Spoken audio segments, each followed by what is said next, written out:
Salut à tous, bienvenue sur la chaîne YouTube de Massilia Zone. Aujourd'hui, on va parler de Mercato parce que ça s'active pas mal, les gars. Ça s'active énormément au poste de numéro 9. Avant qu'on ne commence, évidemment, abonne-toi à la chaîne YouTube de Massilia Zone, le média le plus complet sur l'OM, humblement.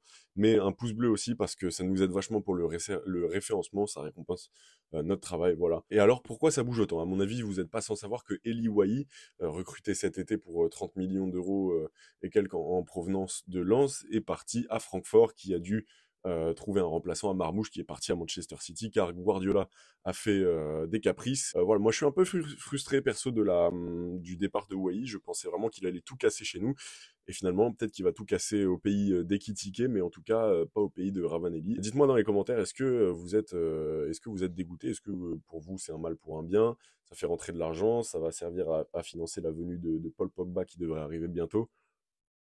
En tout cas, il reste quelques jours de mercato, environ 9. Et avant, évidemment, le départ de Wai, on avait déjà eu des rumeurs sur Giacomo Raspadori, qui peut jouer en deuxième attaquant, qui peut jouer buteur, qui peut jouer à l'aile gauche, qui est un attaquant assez complet, qui est évalué à 15 millions d'euros, qui est en manque de temps de jeu du côté du Napoli, et qui est apprécié par Roberto De Zerbi, lui qui disait à l'époque de Sassuolo que c'était l'attaquant parfait, selon lui. Donc Raspadori, pourquoi pas pour le niveau qu'on lui connaît déjà, pas forcément beaucoup de blessures, 15 millions d'euros, c'est assez raisonnable, c'est la moitié de Wai, donc pourquoi pas.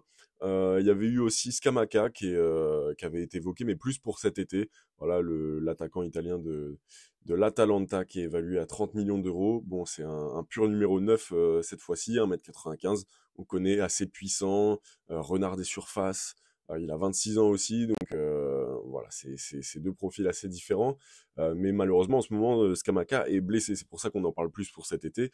Il n'a pas disputé un seul match officiel avec l'Atalanta cette saison, donc pour lui, on va attendre de voir. Mais côté OM, en tout cas, on se demande si Mumbagna, Vaz, Mopé et Rowe, ce n'est pas suffisant finalement pour terminer la saison. Il nous reste 16 matchs de Ligue 1, 16 matchs pour arracher Enfin, arracher, pour se qualifier en Ligue des Champions et plus si affinité, même si on n'y croit pas trop. Est-ce que c'est suffisant pour terminer la saison et ne pas faire de folie sur le mercato, sur la fin du mercato être plus lucide, prendre une décision plus réfléchie cet été? Moi, je suis plus de cet avis, on va en parler.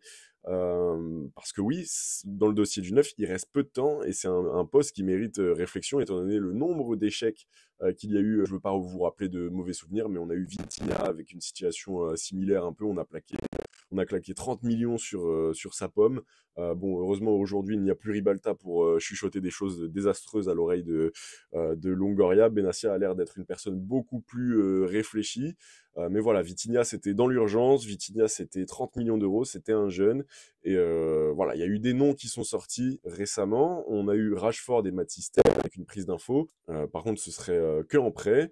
Parce que Rashford, l'indemnité de transfert serait beaucoup trop élevée. Le contrat court en 2028 et il vaut 55 millions d'euros. Matistel, lui, est évalué à 31 millions d'euros et lui est en manque de temps de jeu. Bon, c'est deux joueurs qui sont dans le besoin, qui a priori pourraient être revanchards, qui aimeraient retrouver le goût d'un football animé par les échéances du week-end à venir, des objectifs clairs affichés. Peut-être que Rashford pourrait être galvanisé par le Vélodrome avec la présence de son pote Greenwood, et pourquoi pas ensuite Pogba pour devenir le Man United de 2018. Est-ce qu'on peut rêver un peu ici? Je vois déjà, t'es déjà en train d'écrire ton commentaire haineux. Rashford, je prends. Il y a eu des problèmes avec Amorim et son entourage. Amorim qui n'est pas convaincu par le joueur. Voilà, il a 27 ans, il est polyvalent, le talent ça se perd pas. Il a une blessure derrière moi, mais ça va. Il a joué 1500 minutes cette saison avec 15 matchs de PL, donc c'est pas non plus désastreux. Il garde un peu, il en garde sous le pied. Il a du rythme, mais en revanche, c'est plus le Rashford qu'on connaît capable de coups d'éclat. En tout cas, on sait que le Barça a potentiellement un accord avec lui. Le dossier a l'air compliqué et les dirigeants marseillais ne veulent pas surpayer le remplaçant d'Eli Wahi. Donc c'est pour ça que Rashford est tel, selon moi et selon des infos qui viennent de tomber, ça n'ira pas plus loin et tant mieux, faut pas se ruiner. Voilà, je vous ai déjà dit qu'il fallait être très réfléchi dans cette décision. On a une autre piste qui a été évoquée, c'est une de mes préférées, c'est Santiago Jiménez, l'attaquant mexico-italien né à Buenos Aires. Voilà, il cumule les provenances latines. C'est un avant-centre pur, c'est un gaucher d'1m83, il vaut 40 millions. Ces temps-ci, c'est moins flamboyant que les 2 dernières saisons. Il coûte cher quand même. C'est quand même un peu cher pour un mec qui vient d'Eredivisie. Je sais jamais comment prononcer ça. Il a 23 ans, son contrat court jusqu'en 2027. Cette année, il a 7 buts quand même en 11 matchs de championnat néerlandais, 2 buts en 3 matchs de Ligue des Champions.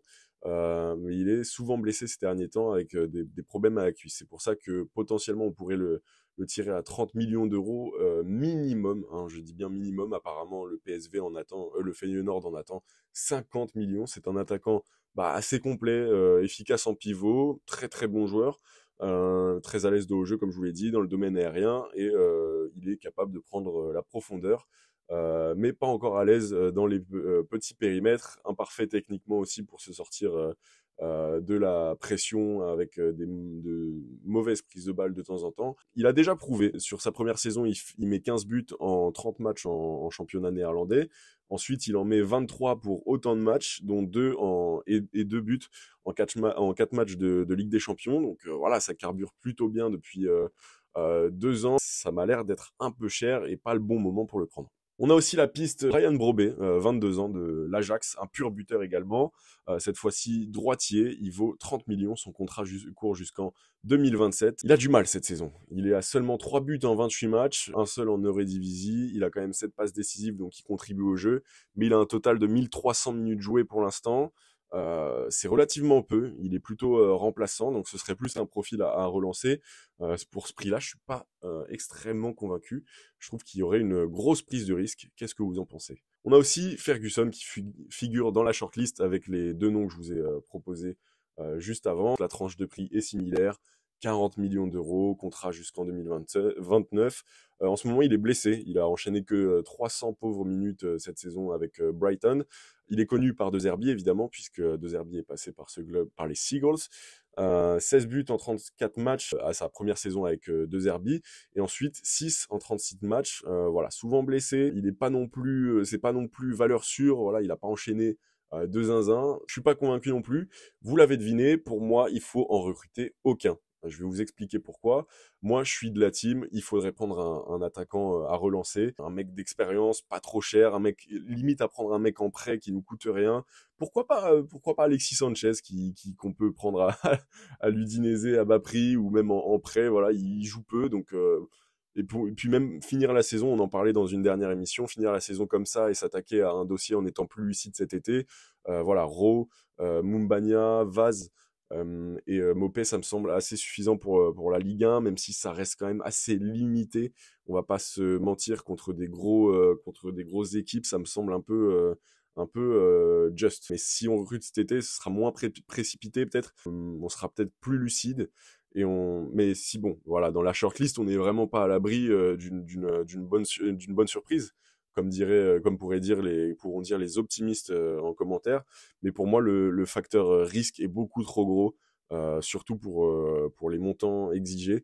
Voilà, ne faisons pas une Vitinha bis, s'il vous plaît. Qu'est-ce que vous en pensez? Il y a eu aussi une rumeur Hamza Higaman, mais pour le Marocain des Rangers, évalué à 2,5 millions sur Transfermarkt. Voilà, ça c'est une piste qui me dirait déjà un peu plus. Mais bon, faut pas surétoffer non plus l'effectif avec des joueurs moyens. On ne sait pas énormément ce que ça vaut. Les Marocains diront qu'il est très très fort. Moi, je ne sais pas, mais pour l'instant, en plus, la rumeur est pas vraiment fiable. Donc, je ne sais pas. À un autre poste, il y a eu la rumeur aussi Belayan, qui est toujours Reda Belayan, qui est toujours d'actualité. L'Hellas Vérone veut faire rentrer de l'argent. Il y a aussi l'AC Milan sur le coup, la Lazio, mais l'OM apparemment est l'équipe et le club qui a fait la meilleure proposition à Vérone, qui demande 15 millions pour le joueur évalué à 10 millions. Enfin, il a 20 ans, il a été formé à l'OGC Nice, il n'a pas une seule saison complète en pro, il a seulement cette première partie de saison avec Vérone, où il a bien convaincu quand même dans l'élite italienne. C'est pour ça qu'il est coté maintenant à 10 millions d'euros avec ses 20 matchs de Serie A. Voilà, en plus il connaît Nadir, on va avoir un milieu formé à l'OGC Nice, ça c'est un plaisir. Bon, ça reste un joueur brut, très peu d'expérience. Wahib du Média nous disait que c'était un joueur bonbon, beau à voir jouer, mais encore très brut, donc pourquoi pas pour l'opportunité, mais ça me semble pas être la priorité du moment. J'ai l'air d'être un peu rabat-joie. C'est vrai que je dis non pour toutes les pistes là. On sait aussi que Roberto De Zerbi voulait se renforcer en défense, notamment sur la partie gauche, parce que Garcia et Merlin, ça semble être juste aussi. L'OM s'était penché sur le portugais de Chelsea, Renato Vega, voilà, capable de jouer latéral piston gauche ainsi que milieu défensif. Toujours important d'avoir des profils polyvalents comme ça, on sait jamais, en fonction des absences. Chelsea demande 20 millions d'euros pour le joueur coté à 10 millions d'euros. Il y a de la concurrence, la Juve, Lazio et le B4B sont sur le coup. La piste semble un peu compliquée et il n'y a pas grand-chose, voilà, il n'y a pas trop de nouvelles ces derniers temps, comme pour le Polonais Zalewski, hein, dont on disait qu'il ferait bientôt sa venue du côté de la Canebière. Et pourtant, on n'a pas de nouvelles. Voilà, il reste 9 jours. De Zerbi veut absolument un renfort sur la gauche de la défense. On verra ce qui se dit. Silence radio pour le moment. À voir comment ça va se passer. En tout cas, voilà pour cette vidéo. J'espère qu'elle vous a plu. N'hésitez pas à débattre en commentaire. Mettez, comme je vous ai dit, un pouce bleu, ça nous aiderait énormément. Allez voir le compte Twitter, le compte Instagram, le compte TikTok. Voilà, n'hésitez pas à nous suivre sur tous nos réseaux sociaux, même à me suivre sur ma chaîne YouTube perso, Tino Panini. En tout cas, je vous dis ciao, allez l'OM, bye.